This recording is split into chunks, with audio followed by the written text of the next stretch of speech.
नमस्कार, मैं चंद्रशेखर जोशी। देवभूमि टुडे में आपका स्वागत है।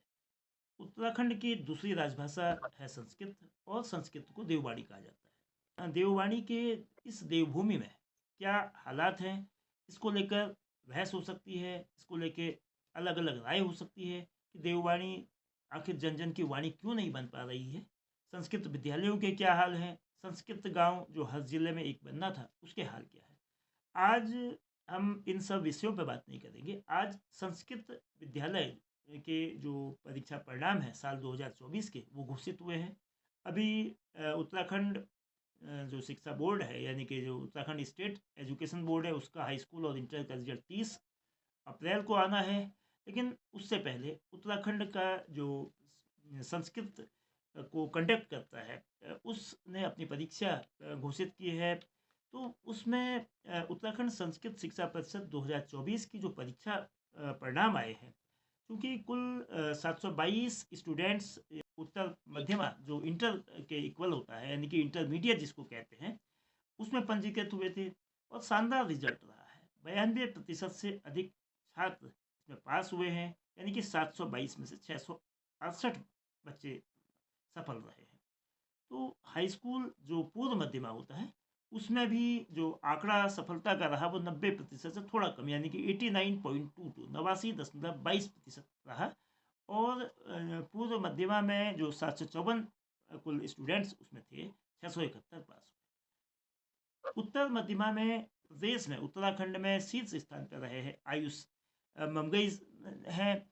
आयुष ममगई जो प्रदेश का एक महत्वपूर्ण जिला है, गढ़वाल क्षेत्र में आता है, पौड़ी, वहाँ से उनका ताल्लुक है।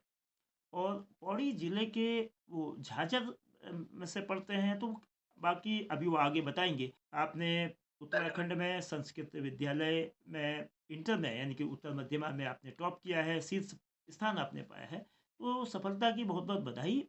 क्या ऐसे शानदार नतीजे की आपको उम्मीद थी आयुष जी?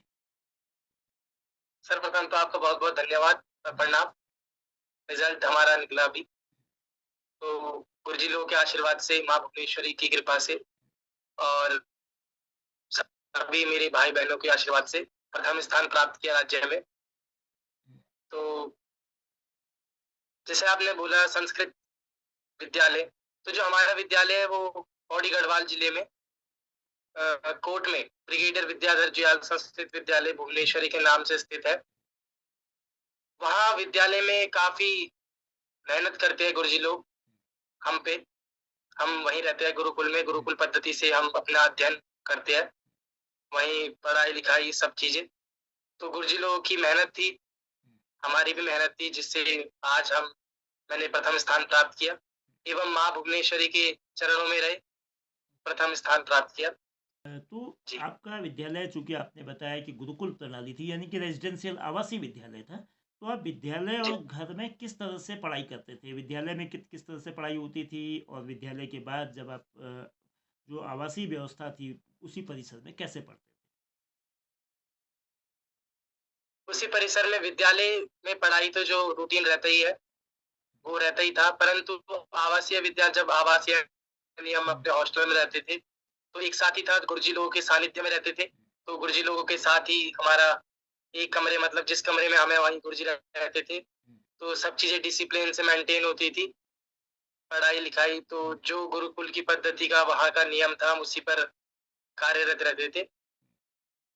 क्या जी दिनचर्या रहती थी? सुबह कितने बजे उठना होता था, फिर विद्यालय, फिर घर में जो पढ़ाई का एक सिस्टम होता था, तो वो कितने किस किस तरीके से रहता था? प्रातः 5 बजे हम उठते थे सुबह। उसके बाद माँ सीता माँ की आरती यानी एक स्तुति होती थी। हम्म, सुबह प्रातः काल उठते ही वो करते थे। उसके बाद अपना स्नान। हम्म, उसके बाद थोड़ा-सा हम कमरे में स्वाध्याय यानी अध्ययन करते थे अपना, हम्म, गुरुजी लोगों के सानिध्य में। उसके बाद जो ब्राह्मण की मुख्य शक्ति है संध्या बंदन, हम्म, संध्या करते थे। उसके बाद माँ भुवनेश्वरी के ऊपर भव्य आरती होती थी। तत्पश्चात थोड़ी-सी पढ़ाई, वापस अपना अध्ययन, फिर भोजन। उसके बाद जो स्कूल चालू होती थी, जो स्कूल का टाइम होता है, वही स्कूल हमारी चलती थी, क्लासेस चलती थी। उसके बाद थोड़ा-सा अगर स्वस्थ शरीर है, तो स्वस्थ मस्तिष्क भी रहेगा उसके हम्म। अंदर। तो फिर थोड़ा हमारा फिजिकल होता था गुरुजी लोगों के सानिध्य में, थोड़ा सा कृषि कार्य एवं थोड़ा खेल कूद। उसके बाद फिर संध्या बंदन, आरती, फिर पढ़ाई और फिर भोजन और फिर रात में शयन। तो ज्यादातर जो उसके बाद फिर संध्या बंदन, आरती, फिर पढ़ाई और फिर भोजन और फिर रात में शयन। तो 10 विद्यालय बजे तक सोने का वो था। जी। तो संस्कृत विद्यालय जो ज़्यादातर उत्तराखंड में है उनकी आधारभूत सुविधाएं ठीक नहीं है, यानी कि उनका जो कंडीशन है, उनकी दशा है, वो बहुत ठीक नहीं है, पुराने हालात में है। और जो टीचर्स हैं, यानी कि जो गुरुजन हैं पढ़ाने के लिए, वो भी बहुत जगह कम है। तो आपके विद्यालय के, आपके जो संस्कृत विद्यालय आप जहाँ से पढ़ते थे, वहाँ की क्या स्थिति थी? हमारे विद्यालय की स्थिति तो बहुत अच्छी, जिसे कहते हैं, बहुत सर्वोत्तम थी। हालांकि हमारी विद्यालय की स्थिति जो पहले थी, जब वो झांझड़ विद्यालय, जब झांझड़ ग्राम में स्थित था हमारा विद्यालय, उस टाइम उसकी काफी कम स्थिति थी। परंतु हमारे गुरुजी यानी जियाल गुरुजी एवं सुंदरलाल गुरुजी के सानिध्य में वो विद्यालय ने बहुत प्रोग्रेस किया आगे।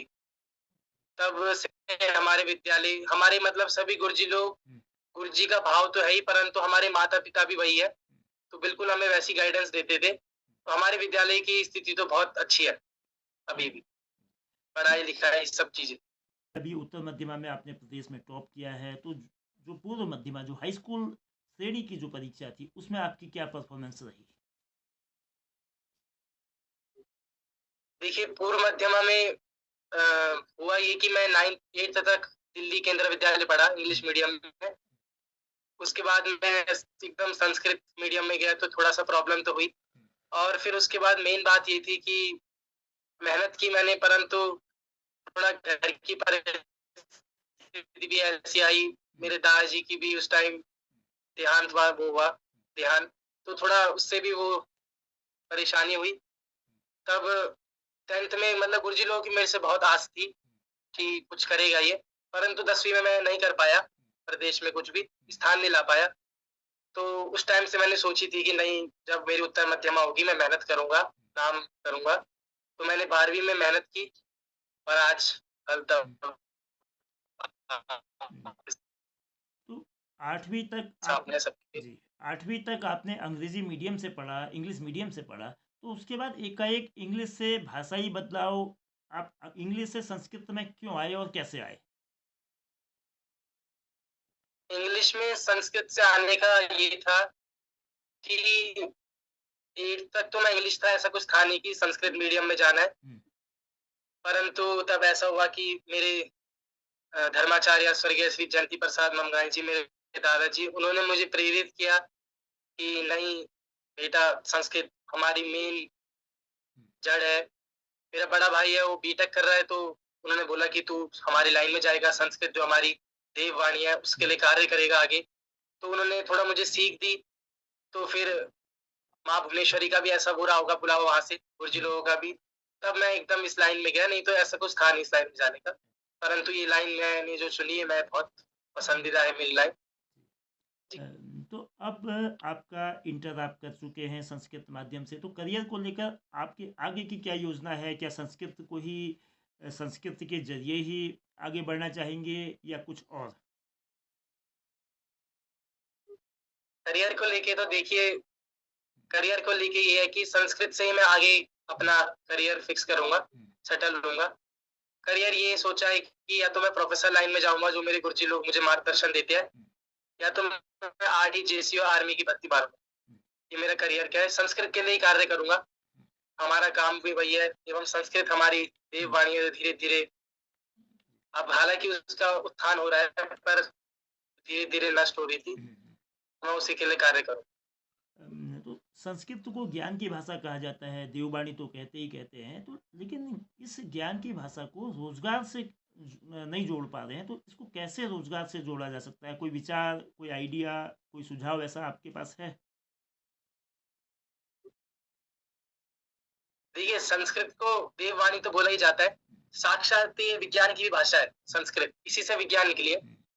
अब अगर संस्कृत के मंत्र है, जैसे ओम पया पृथिव्याम पया, ये संस्कृत का मंत्र है, तो ये तो कब का मंत्र रहा होगा, वैदिक काल का। विज्ञान ने अब बोला कि जब समुद्र से पानी ऊपर जाता है, भाप बन के जाता है तो बादल बनता है। ये हमारे वेदों में बता दिया गया था पहले ही। तो विज्ञान तो हमारे वेद से ही निकली, संस्कृत से। रोज़गार से देखिए कॉम्पिटिशन धीरे-धीरे बढ़ ही रहा है, जैसे कि सब जानते ही हैं। तो संस्कृत को रोज़गार से ऐसा जोड़ा जा सकता है कि अब जैसे ज्योतिष विषय है किसी का, तो वो ज्योतिष का अच्छा ज्ञान ले। साक्षात अब बात ऐसी है कि लोग ज़्यादा साइंस पे ट्रस्ट करते हैं। तो अगर हम अपने विषय को यानी ज्योतिष या कोई भी विषय है, उसे आज की परिस्थिति यानी विज्ञान से जोड़ के किसी को समझाएँ, तो वो ज़्यादा अच्छा समझेगा और जल्दी बिलीव करेगा। तो रोज़गार ऐसे ही बाकी मेहनत, कॉम्पिटिशन कॉम्पिटिटिव लेवल की मेहनत तो बहुत आवश्यक है। संस्कृत भाषा को मुट्ठी भर ही लोग लिखते हैं, बोलते हैं, व्यवहार में लाते हैं। तो इसको आम बोलचाल की भाषा, क्योंकि बहुत समृद्ध भाषा है, बहुत हमारी जड़ों से भी जुड़ी हुई है और भविष्य की भी संभावनाएं इसमें हैं। तो इसको कैसे एक भाषा के रूप में इसका प्रचार हो, इसका विस्तार हो, तो एक छात्र के रूप में आपने जो 9वीं से 12वीं तक जो देखा है संस्कृत विद्यालय में, तो कैसे क्या सुझाव देंगे इस? आम बोलचाल की भाषा में इसलिए नहीं आ पाती है क्योंकि लोगों के मन में ऐसी धारणा है कि ये क्लिष्ट भाषा है। जब तक कोई चीज़ आई नहीं तो क्लिष्ट ही है। अब मैथ्स है, अगर मैथ्स से कोई चीज़ नहीं आ रही है तो वो क्लिष्ट ही लगती है। परंतु जब आ जाए कोई फ़ॉर्मूला ही है, अगर वो सॉल्व करना आ जाए कोई, तो फिर अच्छी लगती है। ऐसे ही लोगों के मन में पहले से ही धारणा है कि संस्कृत बहुत क्लिष्ट भाषा है, कैसे करनी है। तो ऐसा नहीं है कि ये क्लिष्ट भाषा है। ये क्योंकि शुरू से रीति चली आई, परंतु ये संस्कृत इतनी क्लिष्ट भाषा नहीं है। अब लोग जैसे मैंने छात्र के उसमें देखा, तो हम जैसे संस्कृत की सूक्तियाँ हैं बहुत अच्छी-अच्छी, अगर वो सूक्तियाँ लोगों पे भेजी जाए, जैसे भर्तृहरि है, उन्होंने एक किताब लिखी, एक पुस्तक लिखी नीति शतक, उसमें नीति वचन से संबंधित श्लोक लिखे, तो उसमें इतने अच्छे श्लोक यानी इतने बढ़िया श्लोक है, अगर उनका कोई हिंदी में अध्ययन करे, संस्कृत वाले तो संस्कृत में करेंगे, परंतु अगर जो सिंपल वैसे लोग हैं, जो अलग विषय के, अगर वो हिंदी में भी पढ़े, तो उनके मन में एक उत्सुकता जागेगी कि यार ये कैसा श्लोक है, इसका देखा जाए। भाई हिंदी अर्थ तो देख ही रहे हैं, बस संस्कृत में देखे। संस्कृत में उसके बाद मेन होता है कि मधुरता। अगर उन्हें छंद थोड़ा सा देखेंगे, यूट्यूब में तो आजकल हर चीज मिल जाती है, तो अगर वो नेट में उस श्लोक को देखेंगे, तो उसकी जब लयबद्ध वो कोई आदमी उच्चारण कर रहा होगा, तो उनके मन में संस्कृत के लिए जागेगी कि संस्कृत में इतने अच्छे अच्छे श्लोक है। अब जैसे सबसे अच्छा भूषण यानी सबसे अच्छा आभूषण संस्कृत में नीति शतक में भर्तृहरि ने वाणी को कहा है कि वाग भूषणम भूषणम, कि वाणी ही सबसे बड़ा भूषण है आदमी का। तो अगर ऐसे ही लोग समझेंगे कि हमारे संस्कृत में इतनी अच्छी-अच्छी बातें बता रखी है, तो 101% उसके ऊपर प्रेरित होंगे कि संस्कृत हमारी देववाणी है, विज्ञान वाणी है, सब सब हमारी मेन वही है। इसलिए अगर हम ऐसी सूक्तियाँ जो आजकल लोग अधिकांश स्टेटसों में डालते हैं, अगर वो थोड़ा उनमें डीप जाए कि कहाँ से ली गई है सूक्तियाँ, तो सब हमारे वेदों से ही ली है, हमारे ग्रंथों से ली है सूक्तियाँ। तो इससे वो संस्कृत की ओर प्रेरित हो सकते हैं। चलिए आयुष जी, बहुत आपका धन्यवाद। और संस्कृत के क्षेत्र में आगे जाएं और जो आपने लक्ष्य निर्धारित किया है आप उसको हासिल करने में सफल हों, तो आपको बहुत बहुत धन्यवाद।